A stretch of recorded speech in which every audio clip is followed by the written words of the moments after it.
Hi there! Welcome to our English class today. Bem-vindo à sua aula de inglês de hoje. Eu sou a teacher Ana Clara, da ETR Academy, e hoje a nossa aula vai ser bilíngue. Vamos usar inglês, português, porque o assunto principal mesmo é como escolher o primeiro livro que você vai ler em inglês. Então, ela para te preparar, te trazer essa habilidade, é uma aula do nosso Book Club, Clube do Livro. Então, ela é muito especial. How to read your first book in English e muito mais. Let's go there. Introduction to How to Read Your First Book in English. Aprender uma língua nova é, em muitos aspectos, reaprender a ler o mundo. E poucas experiências são tão marcantes quanto ler o seu primeiro livro em inglês, aquele momento em que o idioma deixa de ser uma lista de regras e começa a ganhar significado real. Eu, por exemplo, comecei com Peter Pan. Esse livro eu comprei bem jovem, porque eu comecei a aprender inglês com 11 anos. Demorou um pouquinho para eu chegar lá, não sabia muito bem o que fazer, mas desde então evoluiu muito a ciência. A forma de aprender línguas se tornou algo muito mais produtivo, mais eficaz. E é claro que hoje existem metodologias como da ETR que te ensinam sem enrolação. Então, por mais que tenha demorado um pouquinho, né, para chegar lá, não precisa ser assim para você. E mesmo assim, independente de qualquer coisa, ter lido, em primeiro momento, esse livro, Peter Pan, como o meu primeiro, foi muito importante. E eu até que escolhi bem. A gente vai falar nessa aula também sobre os critérios para você escolher um livro interessante para começar, que seja desafiador o suficiente, mas também não seja nada impossível para não te desmotivar. Durante esse processo, muitas dúvidas surgem. Por onde começar? Como escolher o livro certo? E o que fazer quando você encontra uma palavra desconhecida em cada linha? Eu, no início, marcava, e é muito interessante quando a gente lê com livros de papel, porque depois você tem esse registro.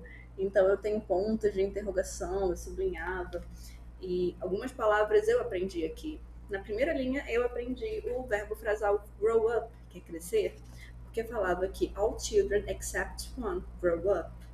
Todas as crianças, exceto uma, crescem. Grow up. E eu nunca mais esqueci que eu aprendi como é que era crescer, tipo assim, ficar mais maduro, fazer aniversário, que isso era grow up. A aprendizagem conectada a experiências é muito valiosa.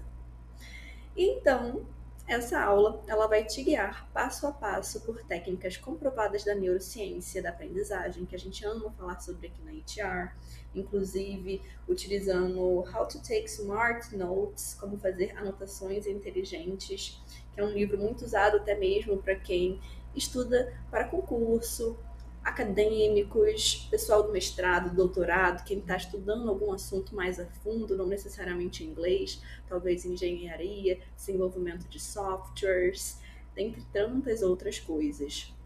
E também linguística aplicada, claro, para que a sua primeira leitura em inglês seja leve, eficaz e memorável, além de algumas sugestões de livros que a gente usou no Book Club dos últimos anos. Então, let's go there? Bora lá? So let me introduce myself. Então, primeiro, deixa eu me apresentar rapidinho. Eu sou a teacher Ana Clara Silveira, da ETR Academy. Você consegue me encontrar pelas redes, pelo arroba English to Rise, Inglês para Crescer. E eu comecei a aprender inglês com 11 anos, em 2011, como eu disse, foi uma primeira jornada, um curso tradicional, então depois eu fiz a minha primeira graduação em Ciências Biológicas, licenciatura, sempre amei ensinar, e por isso hoje eu conecto também a ciência, a neurociência, neurolinguística ao ensino de línguas. Na HR Academy a gente ensina também inglês, espanhol, francês, italiano, português para estrangeiros, tudo isso do jeito HR. E então segui para a área de letras, começando uma nova graduação, e hoje eu tenho dupla pós-graduação em ensino da língua inglesa. I started learning English in 2011 and now I am doubled postgrad in English teaching. Besides that, além disso, I've worked as a translation at lots of online and in-person events where I met some amazing people from all over the world. Então, também sou tradutora E essas experiências são muito legais porque, tanto em projetos online, reuniões online, ou a tradução de uma revista, a tradução de um site, de um projeto, ou eventos pessoais em pessoa, a gente conhece pessoas incríveis do mundo inteiro. Então, isso também é algo muito enriquecedor nesse processo. E por último, mas eu diria que mais importante, I love sharing ideas and seeing my students improve. I think the key to being a great teacher is being passionate. Eu amo compartilhar ideias e ver meus alunos melhorando, se desenvolvendo. Acredito que a chave para ser um bom professor é ser apaixonado por aquilo que faz. So, guys, that's me. Let's go with our subject then. Choosing the book. Como escolher o livro certo? Então, choosing the right book. A primeira regra é simples. Não comece pelo mais difícil.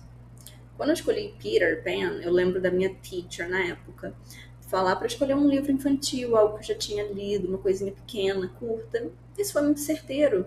A leitura deve sim ser desafiadora o suficiente para te tirar da zona de conforto, mas não tanto a ponto de causar frustração. Na realidade, esse livro que eu escolhi até que não foi tão bom, não, porque ele é bem grosso, tá vendo? Os do Clube do Livro são a metade dele. Então, foi interessante porque era uma história que eu já tinha lido, então eu conhecia o contexto, isso facilitou muito.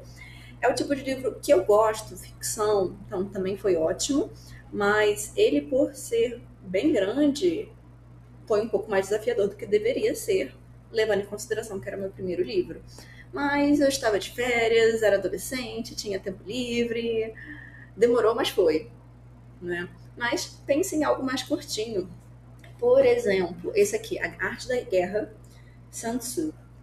Ele é bem curtinho. As frases são bem pontuais, ó, parágrafos pequenos. Isso ajuda muito no seu primeiro livro.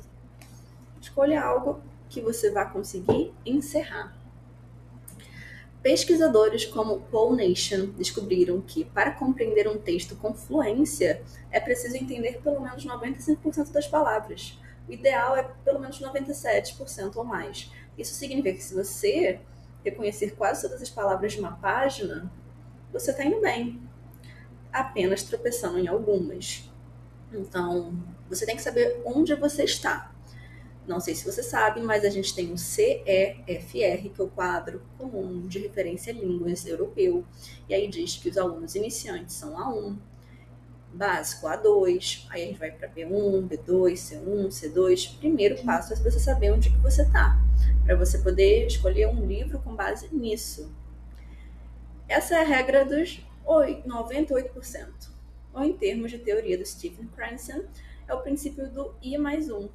Ler algo um nível acima do que você já domina. Então, se eu sou uma aluna A1, eu vou escolher um livro A2.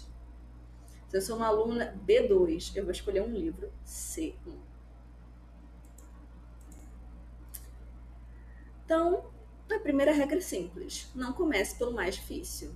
A dica prática é: comece por graded readers. Livros graduados com vocabulário controlado. Você acha na Amazon, você acha para baixar em PDF. De preferência, inclusive, contos. Não precisa ser um livro, porque o livro tem muitas páginas. Se você for bem iniciante, pega um conto. Às vezes são 3 páginas. Versões adaptadas também, isso é muito interessante. Mesmo obras infantis podem ser ótimas para adultos. A gente viu alguma dessas do Clube do Livro de 2025, como versões mais curtas de Cinderela, Os Três Porquinhos, dentre tantos outros. E às vezes você vai aprender um vocabulário lá muito específico, que você não aprenderia em nenhum outro lugar. Parece bobeira, mas quando a gente é adulto, a gente acaba perdendo um pouco esse processo de aprender vocabulário. Quando você começa a aprender inglês enquanto criança, você tem muito mais ensino, oportunidade de aprender vocabulário do que quando você começa de adulto ou adolescente. Então, esses livros te dão oportunidades para aprender isso, e eu te juro, mesmo sendo um livro infantil, você vai aprender palavras únicas que você nunca mais vai esquecer e talvez não aprendesse em nenhum outro lugar. Então, as obras infantis podem ser ótimas para todos, porque trazem frases curtas, vocabulário repetido e diferente. perfeitos para treinar o reconhecimento automático de palavras. E eu digo, novamente, quando eu li meu primeiro livro em inglês, escolhi Peter Pan. Tinha apenas 11 anos, minha professora me incentivou com algo leve, e até hoje, enquanto eu ensino o verbo frasal grow up, eu lembro exatamente de onde eu aprendi naquele livro.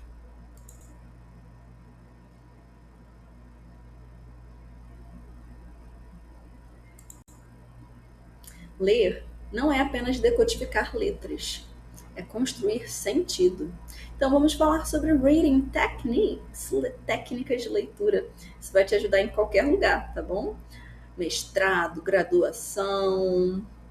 E para isso, há estratégias que ajudam o seu cérebro a processar o texto com mais eficiência e prazer. Skimming, leitura panorâmica.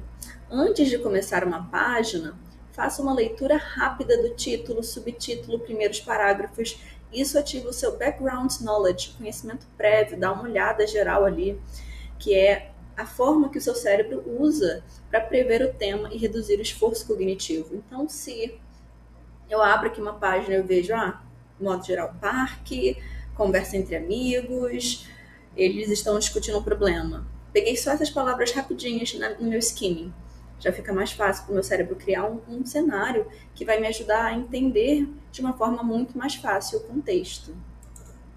Scanning, agora é uma busca direcionada. Normalmente a gente depois pode procurar por palavras-chave. Nesse mesmo contexto de um parque, poderia ser park, bench, que é banco, friends, amigos, problem, problema ser discutido, depende do contexto. Então, procure palavras-chave, números, nomes próprios. Essa leitura seletiva ajuda a localizar informações específicas sem precisar entender tudo palavra por palavra. Você pode marcar essas palavras-chave com um marcador especial para te ajudar na leitura, que nem um highlighter no marca-texto. Se você está pensando, por exemplo, em concurso, que tem aqueles textos enormes, o que você faz? Primeiro você faz um skimming no texto. Aí você vai ver a pergunta. E aí você volta fazendo scanning, procurando exatamente aquilo que você precisa saber, ao invés de ler aquele texto inteiro, para depois ver o que está sendo perguntado. Gente, às vezes você nem precisa ler tudo. Então, essa é uma ótima técnica para estudar e fazer avaliações também. SK3R é um método clássico de estudo ativo. E aí, cada pedacinho aqui significa algo. First, survey, exploração, explore o texto. Question, formule perguntas. Quais perguntas eu poderia fazer com base nesse texto? Read, leia então com foco. Recite, relembre sem olhar. O que está dizendo mesmo nessa palavra?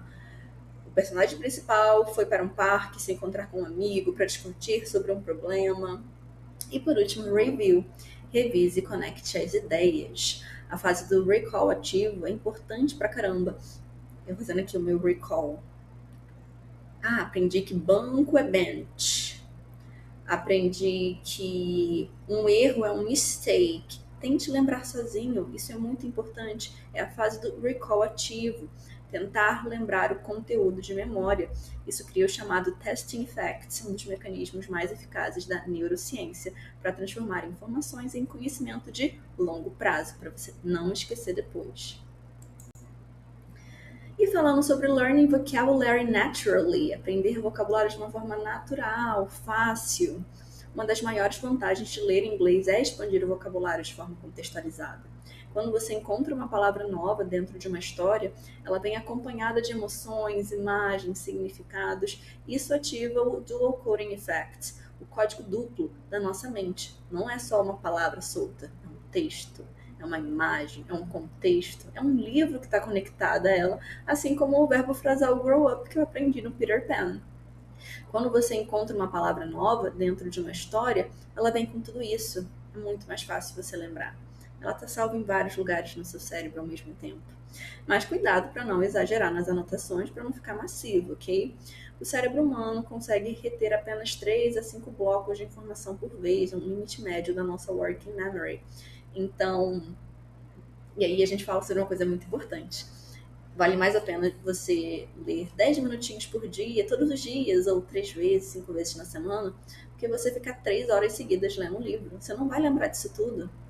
A consistência, a constância vence aquela determinação curta, mas muito intensa, a intensidade. Não é ler o dia inteiro hoje. Ler 10 minutinhos hoje, mais 10 amanhã, vale mais a pena. Como o cérebro aprende? E o poder do Dual Coding Effect. Quando aprendemos uma palavra nova, ela não fica guardada, isolada no cérebro como um arquivo de computador. Não. O cérebro é um sistema de conexões. E cada nova informação só é fixada quando se associa a outras. Sons, imagens, emoções, memória. E aí que entra o Dual Coding Effect. Essa teoria, desenvolvida pelo psicólogo Alan Pavey, mostra que o nosso cérebro aprende e lembra melhor quando usa 2 canais ao mesmo tempo. Por exemplo, o verbal, um texto escrito, uma palavra escrita, a fala, o som da voz de alguém, o som. E o não verbal, imagens mentais, sensações, emoções. Por exemplo, se você lê a palavra forest, floresta, e ao mesmo tempo imagina uma floresta, ouve o som dos pássaros, sente o cheiro da madeira molhada, você está ativando os 2 códigos de memória diferentes ao mesmo tempo, o linguístico e o imagético. Essas 2 vias criam 2 portas, 2 portais de acesso à mesma lembrança, o que duplica, Dual Coding Effect, o que duplica as chances de você lembrar depois. É por isso que ler histórias é tão eficaz para aprender idiomas. O cérebro não apenas decodifica palavras, ele vive experiências simbólicas. Isso é neuroplasticidade em ação. O cérebro criando e reforçando sinapses a partir da emoção e do significado. E aí a gente entra naquele assunto, né? Os limites, não somos perfeitos, somos seres humanos, temos um limite. Apesar dessa incrível capacidade, o cérebro tem um limite de processamento interno, imediato, que é a nossa chamada working memory, memória de trabalho, que só consegue lidar com esses 3 a 5 blocos de informação por vez. Quando é que reinicia? Depois que você dorme, que é quando tudo vai ser salvo. E isso vale para qualquer atividade cognitiva, ler, traduzir, planejar uma frase em outro idioma. É por isso que aprender em blocos curtos e revisitar o conteúdo aos poucos é muito mais eficiente do que tentar estudar tudo de uma vez, várias horas seguidas. Esse princípio é conhecido como Spaced Learning, aprendizado espaçado. O cérebro aprende melhor em doses pequenas e frequentes. Dica prática. Escolha 3 a 6 novas expressões por sessão, preferivelmente chunks. O que são chunks of language? Combinações naturais de palavra, como take a look, dar uma olhada, make a decision, tomar uma decisão, fall asleep, adormecer. Tente adivinhar o significado pelo contexto antes de traduzir. Então, força o cérebro. O que é isso mesmo? Tenta lembrar antes de você ver lá no tradutor o que é. E reforce o aprendizado com revisão espaçada. Revise toda sexta, revise a cada 15 dias, tenha um planejamento para revisar. Estudos Sepera et al. 2006 mostram que esse espaçamento multiplica a retenção do vocabulário no longo prazo. Pode acreditar, revisão é essencial. E aí a gente entra numa coisa muito importante para você que quer se desenvolver, quer melhorar, não importa se é só inglês, mas até mesmo para quem faz muito exercício físico, o papel do sono na consolidação da memória, na nossa melhoria. Aprender é só metade do processo. A outra metade acontece enquanto você dorme. Durante o sono, o cérebro consolida as memórias e ele reorganiza as informações aprendidas. Separa o que é importante e apaga o que é irrelevante. Esse processo ocorre em 3 estágios principais. Sono leve. O cérebro começa a desacelerar aqui. Memórias recentes são salvas temporariamente. Sono profundo. Ocorre a consolidação física da memória. O cérebro literalmente regrava os circuitos neurais usados durante o dia. E então, aqui está ele, o sono REM. É o estágio dos sonhos.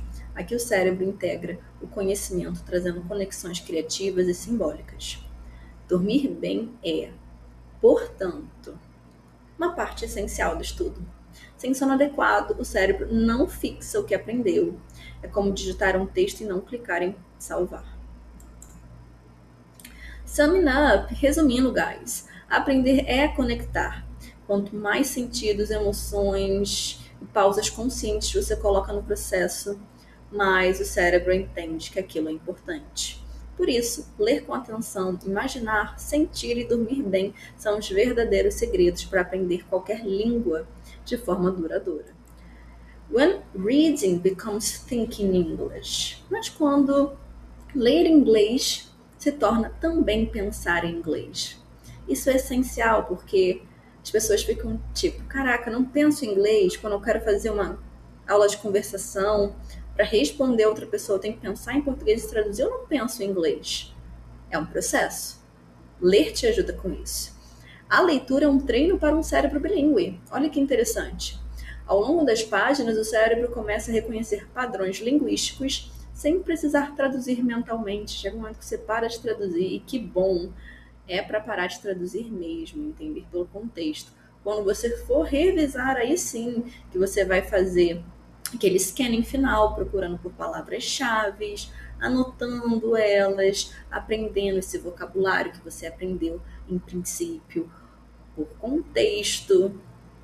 Isso é o resultado da chamada extensive reading.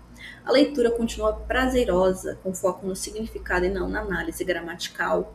Portanto, enquanto você estiver realmente lendo, só vai, segue o fluxo. Ai, não entendi essa palavra. Continua. Quando você for revisar a página antes de seguir para a próxima, você vê o que você perdeu ali.